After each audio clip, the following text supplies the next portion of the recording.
Hi Earth Angels, welcome back. This is going to be a very powerful conversation. I'm excited to have it with you. So grab your favorite drink and grab some popcorn and tune in because this is going to be a big one. Back in January, I posted a video about how I manifested my dream partner. And in this video, I talked about how I was in an abusive relationship for 3 years prior to that. And I got a lot of comments asking me if I could post a video about how I healed through that process. Now, I was very resistant to doing this video because I wanted to make sure that I am translating the most impactful and intentional knowledge that I can be. And now that I am fully integrated with this experience and I have insight and wisdom into my own personal healing journey, I am ready to share it. And I really wanted to ensure that I am in the best place in order to share this information because it's very important. So with all that being said, this is going to be a two-parter. I think it deserves the time and attention for one video to talk about my own personal healing experience and share with you all of the things that I went through in my journey and how I healed from a narcissistic abusive relationship for 3 years. And then the second video is going to be about how I manifested love after being heartbroken and betrayed. I just want to clarify that I know that I'm not a therapist or counselor of anything in that matter, but this is my own personal healing journey and I'm excited to share it with you. And my intention is to really just help one person on the other side of this video who is or has been in my situation or can resonate with anything that I'm sharing about my healing journey and help them along the way. So that's my intention, and let us dive into it.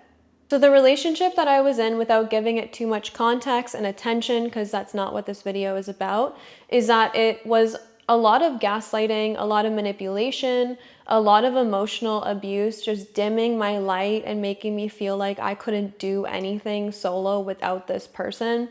A lot of controlling my behavior. It's really hard. It's really hard to be in that relationship because your nervous system gets put out of whack. You are addicted to the highs and lows. And now that I am out of that relationship, something that my mom said to me that really stuck with me and made me have a perspective shift was she told me one day, I remember coming home crying, very upset about whatever was happening, probably them cheating on me. And I came home and my mom said to me, "Jade, I think that you are an addict. I think that you are addicted to this person's love." And that really stuck with me because I was like, oh my gosh, she's right. And now that I have the hindsight of it, that's really what it is. When we are in these relationships, or I'll speak from an I perspective, when I was in this relationship, it was extremely high and low, high and low, high and low. And when it was high, I was in euphoric bliss to be receiving love from this person. And when I was in the lows, it was like the depths of despair and suffering. And I would wait around for the high because I knew it would come. And I became addicted to this person's love as they will sprinkle it in my life. And I became heavily seeking that emotion from them. And when I did get it, I thought that that would be it and they would be able to continue giving that to me. So I would wait around for it. Now that I am out of this relationship, long time now, and I'm looking back on it, I recognize that my body was addicted to the emotions that this relationship gave me. I became heavily reliant on these highs and lows to serve a purpose in my life. I was addicted to the chaos. And not only was my body addicted to the chaos, but my nervous system was addicted to the chaos. I was living in heightened survival state, anxious all of the time, on edge, walking on eggshells, trying to fit myself into this box of trying to please this person and hopefully getting approval of them and trying to prove my worth to them and say, if only they knew what they had, if only they knew what they have, me, then they will change their behaviors, then they will commit to me, then they will be loyal to me. Now, all of that made sense then. And when you're in these relationships, it's very tunnel vision, and you become a liar too, because you don't want your friends to know the truth. You don't want your family to know the truth. And the moment that you're lying about like meeting up with someone, seeing someone again, being very specific about the information that you share about this person, because deep down, you're very aware, you're very intuitive that this is probably not the best relationship to be in, nor is it healthy. That's a red flag. That's a huge red flag, an intuitive calling to honor. But sometimes we're just not able to honor it in those moments, and because it's chemical. This is what I'm trying to say. It's all chemical. And once you break up with this person, let's say that you leave this person, which is what I did over and over again, but finally I did do it. And I remember just being in the depths of despair, and my body was craving, once again, this person, their highs, their lows, their chaos. I needed it and I wanted it because I was addicted to it. And now I can say that one of the biggest healing processes is to understand that that is what chemically is happening. The body is wired to be craving the chaos of the relationship and the chaos of the ups and downs and highs and lows. And if only I knew that back then, I could understand that when I did go into a craving, let's call it a craving, AKA I thought about getting back with them. I felt like they were the only person I could ever be with, and my whole world was nothing without them. I'm never going to find love again. All of those really catastrophic thinkings. If only I could separate from that emotion and see it from an observation point of view and say, okay, Jade, this is just you. It's like a rehab. This is your body separating from the craving. This is your body eliminating it completely. You're like going cold turkey on a diet, right? It's like when you cut out sugar and you get a headache because it's like you've been addicted to it, or caffeine for a while, and then all of a sudden your body's having all these symptoms. That's really what it is when you're in these incredibly like toxic, chaotic relationships, is that there's a process after that requires you to purge and requires you to go into a rehabilitation process, which is your body shedding out all of the chaos, and your nervous system is actually trying to find balance once again. So one thing I want to be clear on is that it was a super chaotic, I don't know why I sounded so Canadian right there. It was a super chaotic up and down fiending of cravings and catastrophic thinkings and lows and highs, and man, it was so high and low for me. And I just had to constantly remind myself, Jade, do you want to, it wasn't even about the other person of, do I love them, do I not? Of course I love them, of course I wanted to be with them. But I had to ask myself, Jade, do you want to be that person in that relationship? Look at you, focus on you, and ask yourself, is that who you want to be for the rest of your life? Is that the partnership you want to be in for the rest of the life as your life? Do you feel ultimately the most aligned? Do you feel the most you? Do you feel the most lit up? Do you feel the most loved? The answers were always no. I didn't want to be that version of me in that relationship. And that is what I continue to remind myself over and over and over again through all of the cravings of wanting to go back into that relationship.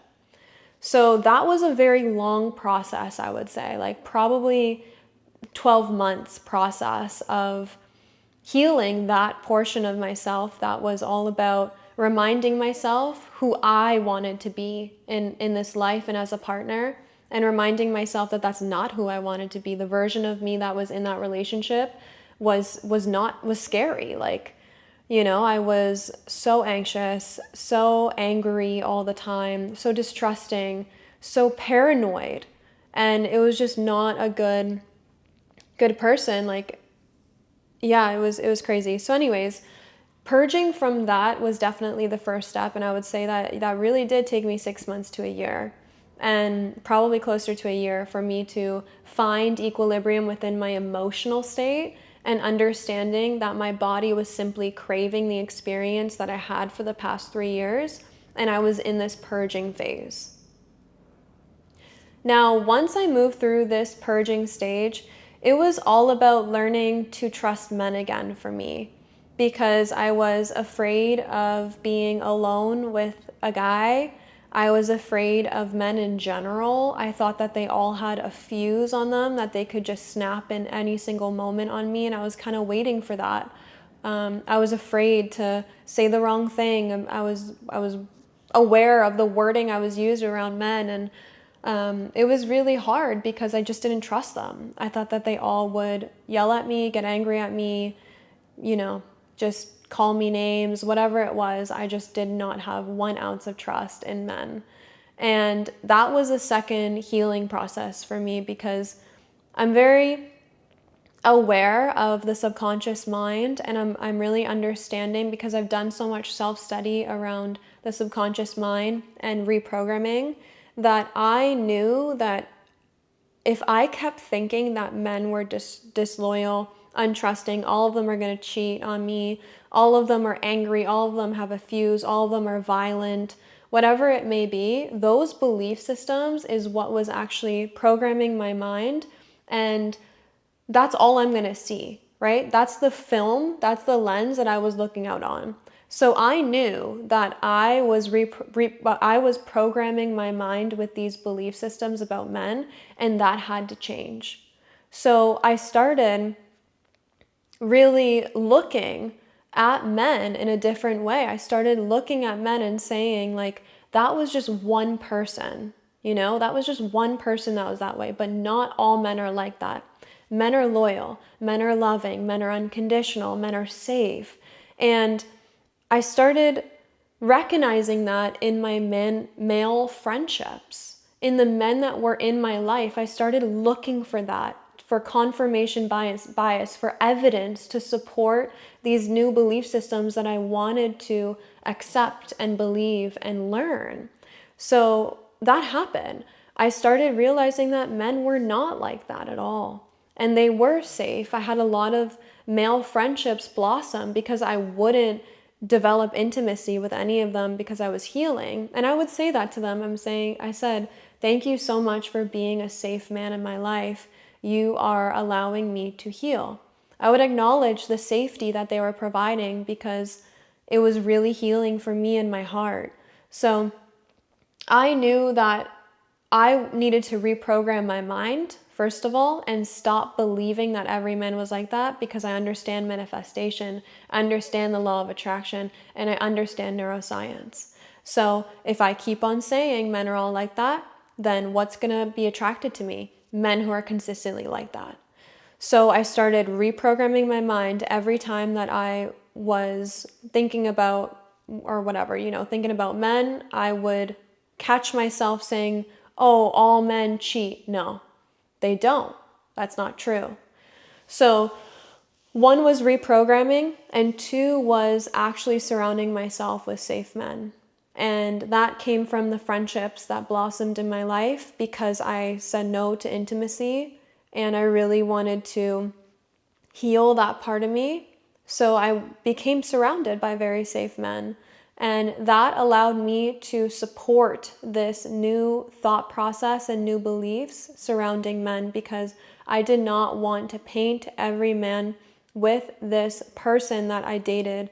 That's so not right. And I kept on asking myself, which is a beautiful reflection, if I'm this way, if I'm loyal, if I'm loving, if I'm unconditional, if I'm forgiving, if I'm intelligent, smart, if I want a family, if I'm committing, if I am all these qualities and I exist in this world, of course, a male counterpartner or another person exists to be the exact same as me.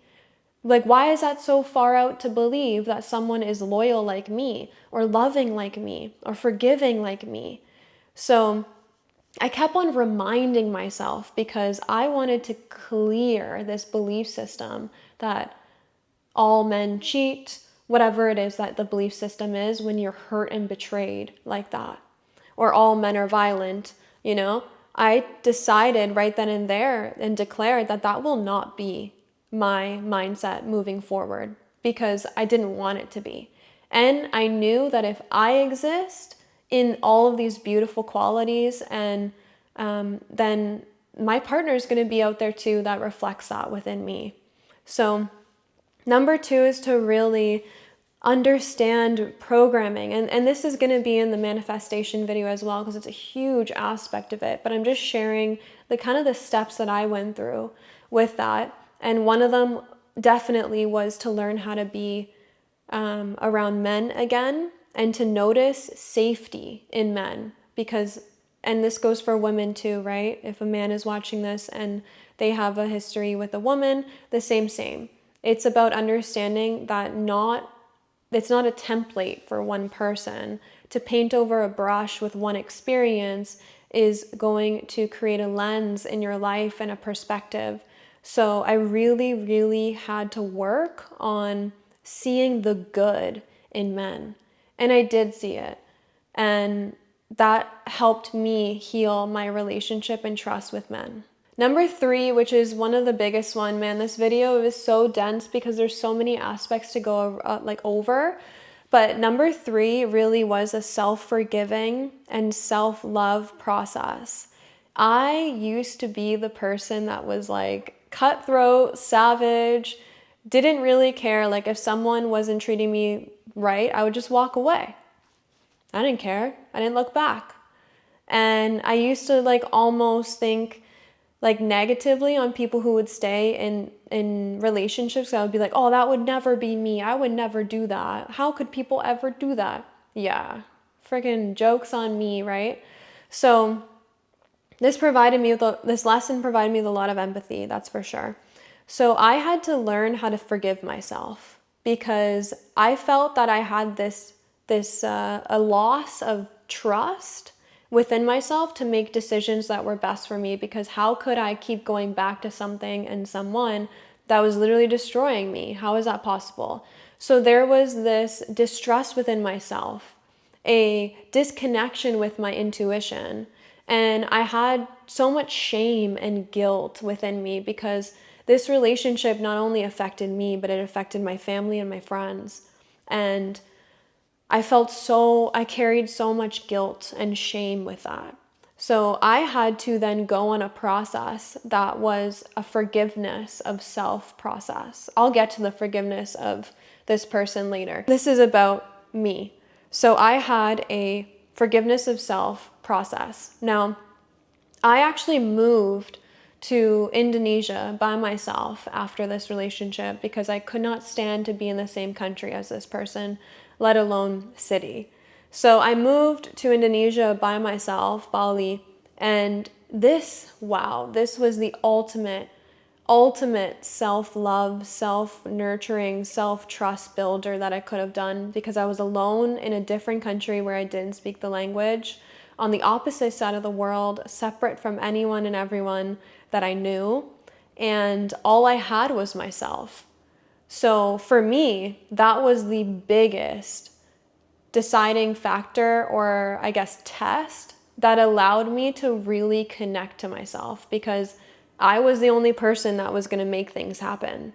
I was the only person that was going to take myself to that event. I was the only person that was going to ask myself, hey, what do I want to do today? Where do I want to go? What do I want to eat?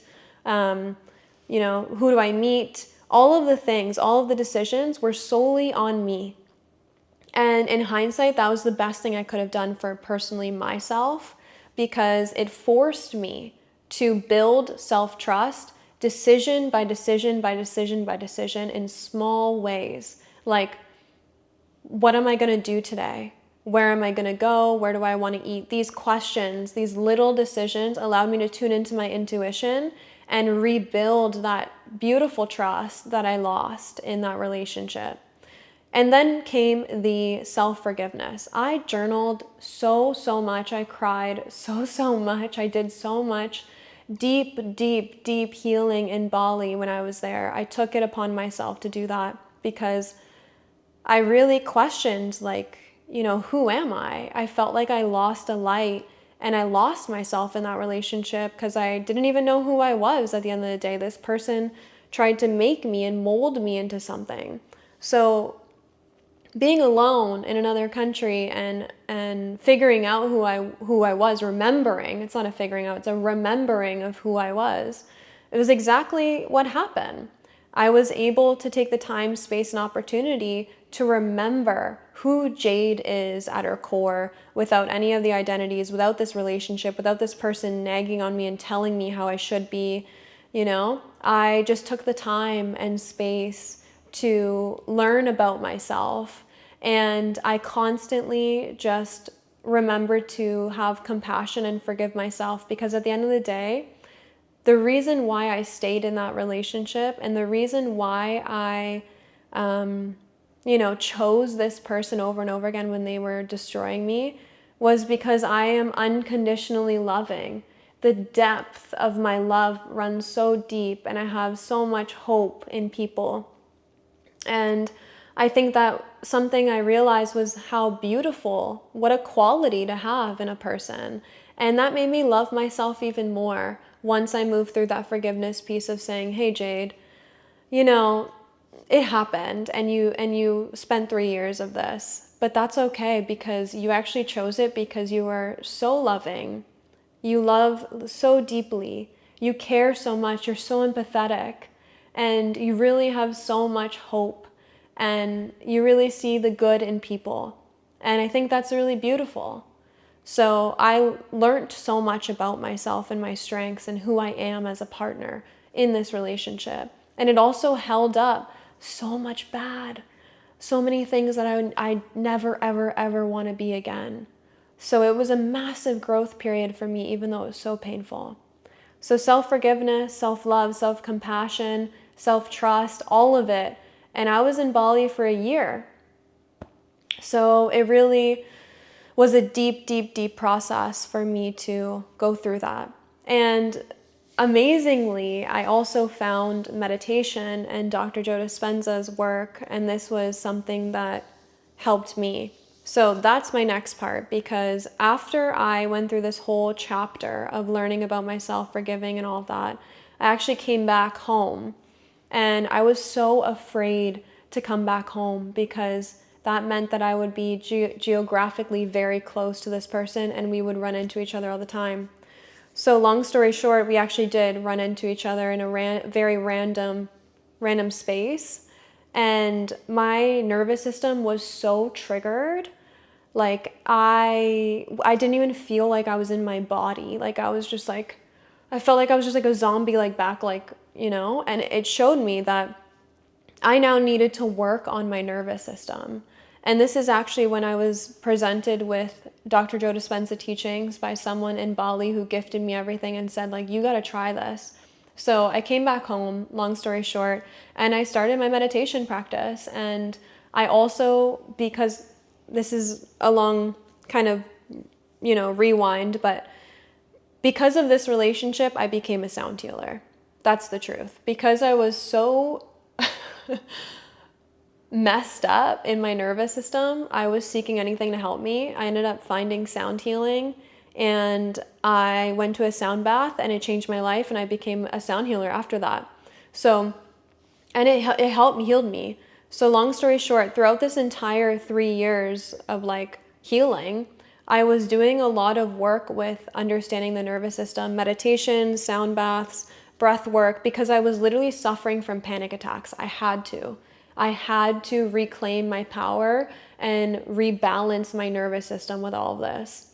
So yeah, I decided and started to take meditation seriously. And wow, it's been 3 years.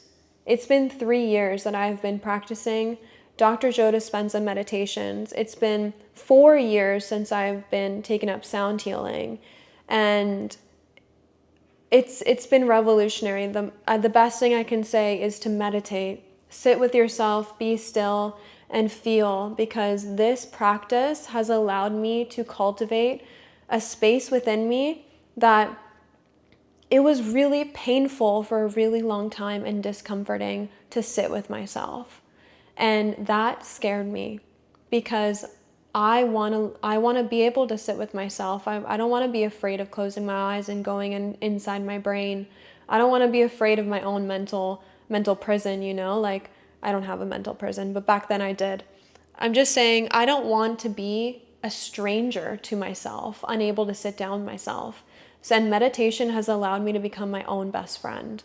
I freaking love myself. I love who I am. I know who I am. And meditation has helped me get there. And not only that, it helps me with cultivating a safety within myself. It helps me process things, move through emotions. It helps me become a better partner for my partner here today. It helps me become just a better human in so many capacities. Like I could talk so highly about meditation because it's ultimately changed my life and ultimately allowed me to respark that light within me that I thought that I lost but never did. It was just very dimmed, and meditation ignited it in order to be this bright, beautiful flame that is my own light. And I'm so grateful to have meditation and sound healing in my life because I love it. I look forward to my meditations every day because I just love to sit with myself. I love to explore what's there. So anyways, this chapter that I'm speaking on is restoring balance in your nervous system. And the tools that helped me is meditation, breath work, sound healing. Sound healing is a massive part of my life. I don't share it much on YouTube here because, I don't know, the channel and everyone likes to watch all my other videos, but sound healing is a massive part of my life.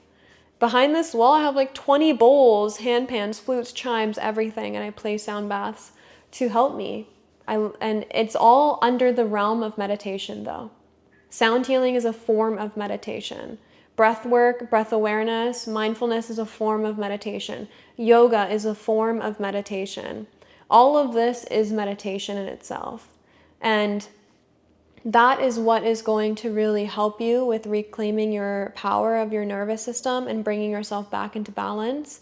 Because when you are in a relationship that is so triggering and toxic and highs and lows and chaotics, your nervous system is completely out of whack. It is operating in survival mode. And I know that for a fact because I was living there. So in order to reclaim that and balance it out, you have to do the work and you have to sit with yourself and you have to breathe and you have to meditate. Truly. This is something you just can't skip, I will say. So that was a huge aspect of my healing journey was meditation. And I've been meditating now every day consistently for 3 years. And it's completely changed my life. That's all I'm going to say on that.